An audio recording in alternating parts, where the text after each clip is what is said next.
Um, what do you see as musically your biggest influences? Is it like from today's pop music? Are there real musicians you really feel a connection with? So that's a few different questions.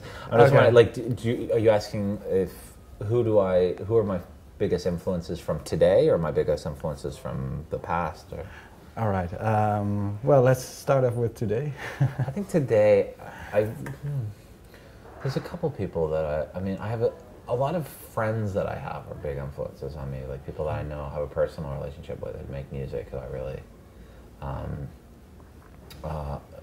like. I mean, there's a guy, Morgan Geist, who I did a song with recently called Most of All, and he has a band called Metro Area, and he does stuff by himself, and I think we have a lot in common. I have a friend who's in a band called Russian Futurists that I'm really into, and I have a friend, Dan, who's in a band Caribou that I really like. And because now I guess I read in your bio, I think that you used to be a big fan of Timbaland, that kind of. I was, yeah, I was. I think personally, I don't hear it on the new record. I don't think it's there on the new record, to be honest. I mean, I think when I started the band, in particular, when me and John started the band, we were really into this idea of like doing really R&B inflected kind of pop music, and sort of pop R&B garage music that sort of took something from new wave and took something from really synthetic sounding music. Yeah. And that was sort of the goal in a way. And I think at a certain point over the last couple of years, I became kind of distant from the R&B kind of hip hop world, because for me, I felt as though there was a sort of a macho side of hip hop that was becoming sort of inflated more and more and more, and I couldn't quite deal with it.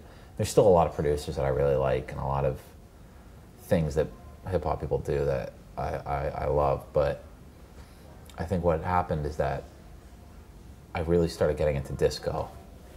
Like the real 70s disco? 70s and 80s disco, and early house music, because for me it was like sort of like, it was like another kind of street music, another kind of like groove-based urban music that I could latch onto, that had much more femininity to it, that had much more like, that was still like groove-based, it was still like beat-based music, but it was like softer and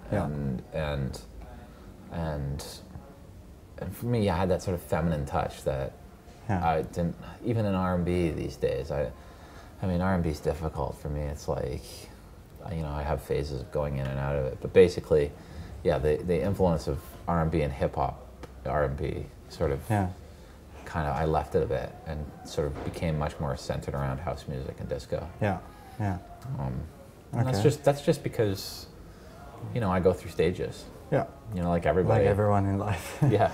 All right.